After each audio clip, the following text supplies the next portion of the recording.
tardes. El día de hoy nosotros vamos a presentar nuestro modelo econométrico, el cual consiste en la cantidad de matriculados en pregrado de educación superior y las variables cómo se relacionan con ellas. El grupo está integrado por Nicolás Candia, Christopher Sánchez, Nicolás Espinosa, Crisna Contreras, Alejandro Cabrera y quien les habla, Macarena Núñez. Como introducción, nosotros podemos señalar que posterior a la pandemia el número de postulantes a la educación superior ha ido en aumento, pero tenemos que considerar que las universidades que están adscritas al CRUCH tienen un proceso de admisión bastante selectivo. Por ejemplo, dentro de los factores que podemos encontrar está el puntaje de corte, el número de vacantes disponibles, la gratuidad, entre otras que se van a señalar más adelante.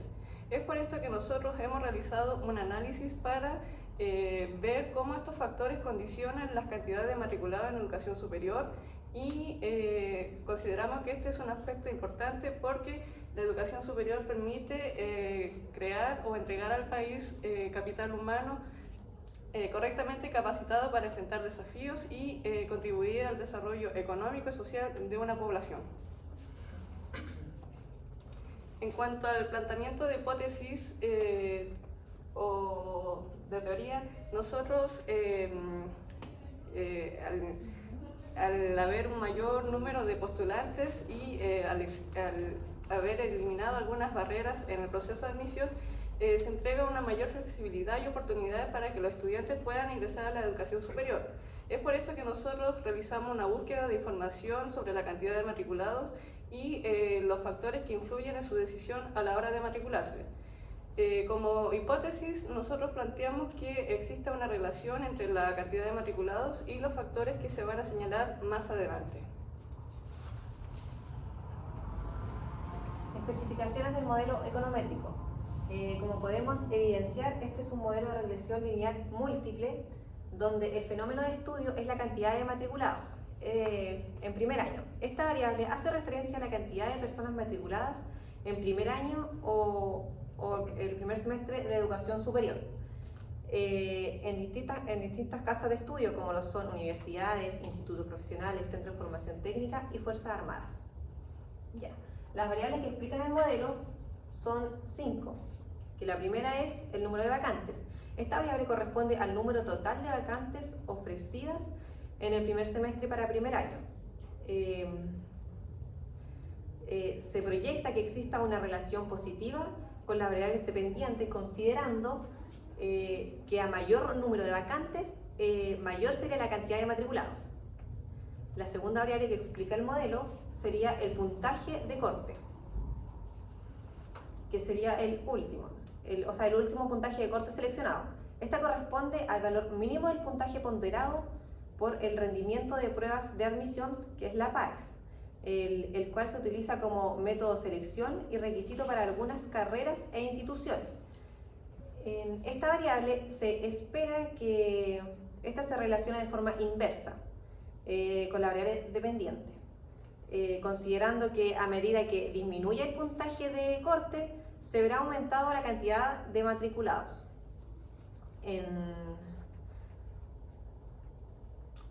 En X3, que es adscrito a gratuidad. Esta variable identifica la clasificación de institución de acuerdo a si ésta se encuentra adscrita a gratuidad, es decir, que sea de subvención estatal. Al no estar adscrita a esta, la relación esperada es que de la variable dependiente es positiva, considerando que a mayor número de instituciones adscritas aumentará la cantidad de matrículas de estas mismas.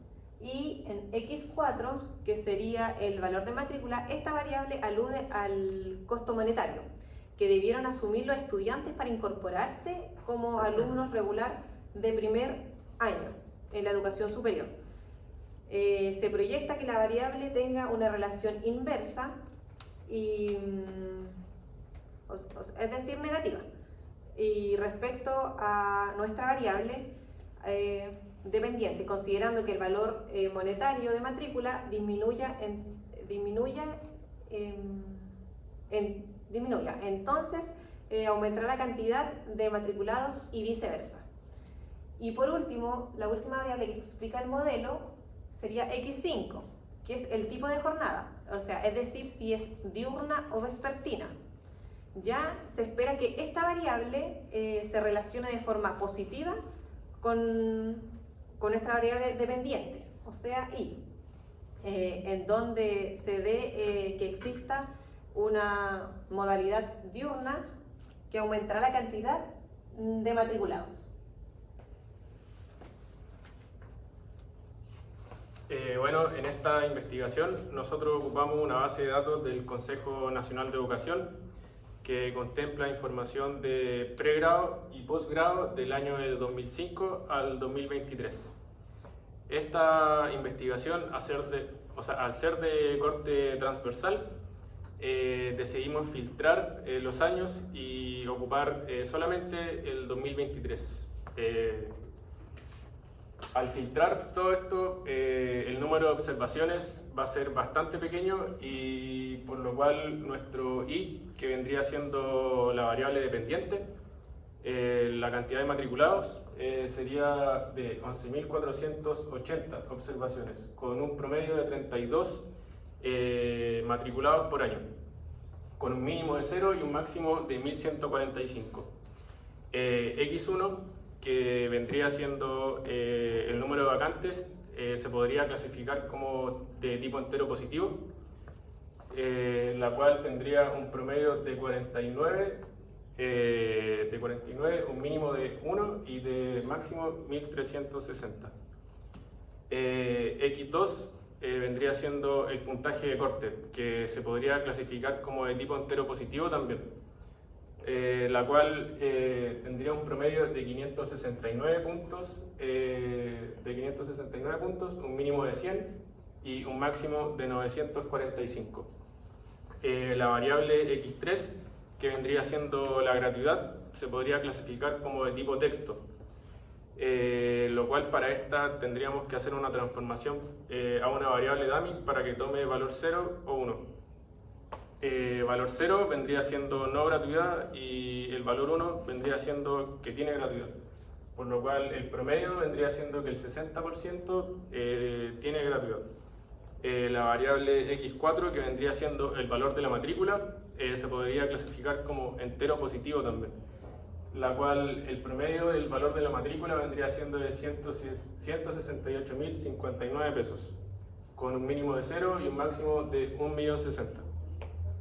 La variable X5 se podría clasificar como tipo texto, que vendría siendo el tipo de jornada, por lo cual tendríamos que hacer la transformación a dummy para que tenga valor 0 o 1.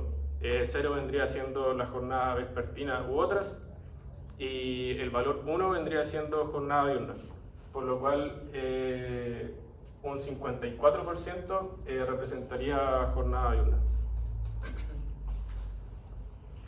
Bueno, luego de esto pasamos a estimar el modelo econométrico con tres modelos distintos, en donde se consideró primero el modelo lineal-lineal o nivel-nivel, en el que consiste en aplicar la regresión a toda la función completa, y acá se obtuvieron los datos que se presentan acá arriba, en donde se aprecia de que todas las variables tienen relación efectivamente con la variable dependiente, en este caso, que es la cantidad de matriculados.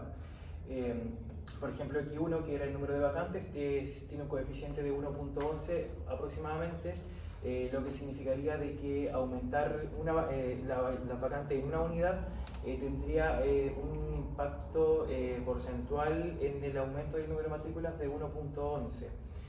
Asimismo también de que el puntaje de corte, a medida que aumente el puntaje de corte, este va a tener relación en la variación del número de matriculados también. Como X3 tenemos de que estar adscrito a gratuidad, el hecho de que esté adscrito a una institución también va a aumentar en 3.9 aproximadamente unidades o cantidad de matriculados. También que X4, que era el valor de matrícula, se comportó como esperábamos, de que a medida de que disminuyera a medida que aumentara en este caso o disminuyera, iba a ser de manera inversa, de que si aumenta el valor de la matrícula van a disminuir la cantidad de matriculados, o de que si disminuye la cantidad de matriculados va a aumentar, o sea, el valor de la matrícula va a aumentar el número de matriculados. Como X5 en base a la jornada horaria, como se imparte la carrera, se obtuvo de que si la carrera se imparte de forma diurna, aumentaría la cantidad de matriculados también de forma positiva. Luego de esto, consideramos estimar el modelo bajo una especificación log-lin, en donde se aplicó el logaritmo a la variable dependiente, que es nuestro fenómeno de estudio, y se mantuvo con una característica lineal todas las variables explicativas. Acá vimos de que todos los valores que mencionamos anteriormente tuvieron una variación, en donde cambia el coeficiente y cambiaron los niveles de significancia individual y los niveles de confianza también. Anteriormente no lo mencioné, pero por ejemplo acá el nivel de significancia individual que tenía X5 estaba por sobre lo que se espera para estar bajo el rango o bajo los parámetros de confianza del 95%. Por ende, bajo este contexto se consideraría sacar esta variable o modificarla o cambiarla por otra. En este caso vimos de que hubo un cambio en estas y la significancia individual al aplicar el logaritmo a la variable dependiente, la significancia individual y el nivel de confianza de las variables se cambiaron, en donde acá en este caso X3 y X4 serían las variables que estarían dando algún tipo de problema o bajando la significancia del modelo. En un principio teníamos un R cuadrado del 89,6% aproximadamente, como nivel explicativo, y al aplicar el logaritmo obtuvimos de que teníamos un R cuadrado del 57% solamente. Entonces acá igual vimos de que la significancia, o sea el nivel explicativo del modelo en conjunto, en general, al aplicar el logaritmo disminuyó. Luego de esto decidimos hacer la estimación del modelo logaritmo, en donde se aplicó el logaritmo a la regresión completa, considerando de que este logaritmo se iba a aplicar solamente a las variables que fueran continuas, dejando sin la aplicación de este método a X3 y X5 solamente, que son las variables que transformamos a Dam. Acá, bueno, a diferencia de todos los anteriores, acá este modelo también nos mostró coeficientes distintos y desviaciones y nivel de significancia individual y nivel de confianza individual también distinto. Acá vemos de que ya en la parte de la significancia individual de todas las variables, en este caso todas las variables están dentro del parámetro esperado, en donde su nivel de significancia está sobre el 95%, o sea, está abajo del 0,05, y que también tienen un nivel de confianza individual dentro de los márgenes o los parámetros que expone esta estimación. Asimismo también vimos que se comportó el modelo, los coeficientes de cada una de estas variables se comportaron como nosotros esperamos, de que tuvieran relación positiva o negativa dependiendo obviamente de lo que expone cada una de estas variables. Y al nivel, bueno, para terminar esto también obtuvimos de que el nivel el R cuadrado de este modelo estimado es del 75,7% aproximadamente. Bueno, a continuación vamos a continuar con la prueba de hipótesis mediante nuestra interpretación y la interpretación de dichos resultados, para la cual elegimos el modelo log-log o logaritmo-logaritmo, la cual resultó ser mejor que otros métodos aplicados anteriormente, y este mismo funciona de la manera en que aplica logaritmo a cada una de las variables de la regresión lineal, mejorando la estimación y eliminando los residuos, o la mayoría de ellos. Bueno, en comparación con otros métodos, mostró mejores datos y resultados, tal como mencioné, con menos errores, con menos perturbaciones, y todas las variables resultaron ser significativas. Esto con un nivel de confianza del 95%. Esto se evidenció por valores de t mayores a 1,96 o menores a menos 1,96. Bueno, la significancia individual de cada una de las variables aumentó, todas se mantuvieron por debajo del 0,05, minimizando así la probabilidad de error, además de que con la prueba F de Fisher, que fue el segundo modelo que utilizamos, se respaldó que el conjunto de las variables independientes afectó significativamente a las matrículas en primer año. Bueno, al profundizar, también mantenemos que la optimización de dicho modelo fue el mejor que pudimos elegir, puesto que se mantuvo mucho mejor en comparación con los utilizados anteriormente.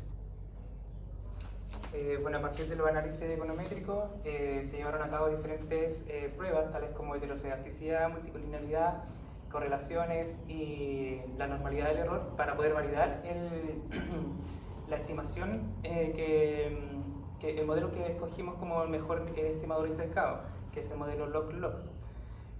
Bueno, partiendo por la heterocedasticidad, esta mide la variación de la varianza de los errores, y partimos identificándolo a partir de la prueba de Breuch-Pagan, donde se utilizó la prueba, el comando de GTES en Stata. Lo que hace esta prueba es que hace una prueba de hipótesis, donde la hipótesis nula dice que la varianza de los errores son constantes. Y para que se cumpla esto, se evalúa el valor del chi cuadrado con el valor de p. Los valores de p tienen que ser mayores al chi cuadrado para que podamos aceptar la hipótesis nula, y al aceptarla el modelo sería homocedástico, y si esta condición no se cumple, el modelo sería heterocedástico. Como podemos ver, los valores de p son inferiores a chi cuadrado. Bueno, entonces podemos decir que al 5% de significancia o 95% de confianza rechazamos la hipótesis nula, por lo tanto el modelo sí tiene heterocedasticidad. Para poder corregir esto, realizamos una nueva estimación a partir del modelo robusto, para poder disminuir todos los niveles de heterocedasticidad y poder tener resultados más óptimos, porque en el modelo anterior podríamos tener conclusiones erróneas. Por lo tanto, acá tenemos el modelo robusto. Acá se observa que en comparación con el anterior hay algunas variaciones en términos de desviaciones estándar y también en términos de significancia, pero aún así, a pesar de esas desviaciones, de esas variaciones, se observa de que todas las variables siguen siendo significativas al 95% de confianza. Ahora pasamos a la multicollinealidad. La multicollinealidad evalúa si es que existe correlación entre las variables independientes y que se pueden explicar mutuamente entre sí. Acá hicimos dos pruebas. La primera muestra las correlaciones entre cada variable. Siempre la correlación entre variables con la misma variable siempre va a ser igual a 1. Y al comparar diferentes variables, estas, si arrojan un valor de 1, significa que tiene una correlación exacta. Entonces, lo que hace la multicollinealidad es que toma ese valor de 1 o menos 1 para ver si existe multicollinealidad, y puede ser positiva o negativamente. Acá, como podemos ver, entre variables distintas, todos los valores no están menores que 1, por lo tanto no existe multicollinealidad. Y por otro lado tenemos la prueba del índice, el factor de la varianza. Y esto lo que hace es que mide las variaciones de los coeficientes de regresores, y toma como índice el valor 5 y el 10, y dice que para que exista presencia de multicollinealidad tienen que ser mayores a ese número, y acá nos da un 1.24, por lo tanto también por ese lado se descarta la presencia de multicollinealidad. Ahora pasamos a la normalidad del error. Acá muestra si el error se distribuye de manera normal o no. Para ello se desarrolló la prueba de Shapiro-Wilk, donde también se hace un planteamiento de hipótesis, donde la hipótesis nula dice que los errores sí se distribuyen de manera normal. Y para que se cumpla eso, los valores de P tienen que ser mayores a Z, y si de lo contrario, no estarían distribuidos de manera normal. Y acá, como podemos ver, los valores de P también son 0, entonces son menores que Z, por lo tanto rechazamos esa hipótesis nula, y lo que nos lleva a concluir de que no están distribuidos de manera normal. Bueno, acá también se puede ver en el gráfico de que, bueno, la curva, en el gráfico de Gauss, la curva roja sería la distribución normal, y la curva que está en color azul sería la distribución de los errores. Y estas, como están por fuera de la curva de Gauss, no estarían distribuidas de manera normal. Bueno, continuando con lo anterior, también es necesario poder analizar si existe presencia de endogeneidad en el modelo. Bueno, justo como lo mencionaba mi compañero, al aplicar la prueba Bridge-Pagan se pudo identificar presencia de heterocedenticidad, lo cual es una señal de que existe endogeneidad. Esto, además de la multicolinialidad, que a través del factor inflación de la varianza encontramos valores cercanos a 1, lo cual nos indica que dichas variables están correlacionadas. Por ende, para abordar esto debemos comprender que hay mecanismos que nos permiten modificar y corregir esto, como por ejemplo que si la gratuidad es la variable la cual presenta estos índices de endogeneidad o que se sospecha que tiene endogeneidad, tenemos que entonces esta variable es endógena lo más probable, por lo que tenemos que considerar el ingreso familiar como un posible instrumento para que está correlacionado con esto, causando dicha endogeneidad. Bueno, siguiendo con la conclusión, después de nuestro exhaustivo análisis de relación entre la cantidad de matriculados en el primer año y todas las variables, las diversas variables predictorias en la educación, podemos llegar a la conclusión de que estas sí son significativas y sí impactan en la comprensión de los factores que influyen en el proceso. Puntos claves son las variables significativas de X4, y su efecto a la variable dependiente, y todas estas son con un valor cercano al 95% de significancia, y también tuvimos en cuenta variables que no son tan significativas, puesto que el hecho de eliminarlas aumenta el residuo o error, por lo que el hecho de mantenerla, aunque no afecte tanto, nos ayuda a explicar o a mantener una significancia o una precisión mayor sin descartarla, puesto que aunque su nivel no sea tan grande como por ejemplo la gratuidad o el ingreso, sí afecta de una manera menos significativa. Bueno, complementando lo que comenta mi compañero, en fin, después de todo lo que presentamos, concluimos y podemos decir de que las variables consideradas para analizar el comportamiento y si es que de la cantidad de matriculados, efectivamente sí tienen relación, es decir, todas las variables desde X1 a X5 se relacionan efectivamente con nuestra variable dependiente, nuestro fenómeno de estudio, que es la cantidad de matriculados. Queriendo decir de que independientemente ya el grado en que se relacionen, ya sea mayor o menor unas con otras, sí tienen relación. Por ello, además se obtuvo de que a través de ciertas estimaciones y algunas mejoras, algunas transformaciones, pudimos estimar el modelo de buena forma y nos dio lo que nosotros proyectamos de que se relacionaran, ya sea de forma positiva o negativa. Efectivamente las variables que describimos condicionan obviamente cómo se va a comportar la cantidad de matrícula. Eso sería. Muchas gracias.